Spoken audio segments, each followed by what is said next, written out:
Hello, হ্যাঁ মা। হ্যাঁ মোনা বল। আজকে কি রান্না করেছো? আজকে মাংস আর ফ্রাইড রাইস। হ্যাঁ মা, আজকে কি রান্না করলে?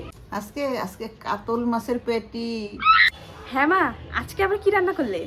আজকে আজকে তোর ফেভারিট ফুলকপি আলু দিয়ে পনির। ও মা, আমি চলে এসেছি। হ্যাঁ মোনা আসছিস, ভালো হয়েছে, কতদিন থেকে আসিস না। মা, আজকে কি রান্না করবে? আজকে ডাল আলু সিদ্ধ। মা, আজকে তো মাছ মাংস কিছু রান্না করবে নাকি আজকেও নিরামিষ? আজকে না সোয়াবিনই রান্না করব। সোয়াবিন? আমি আসলেই খালি সোয়াবিন ডাল এগুলো করে, মাছ মাংসটা করে না।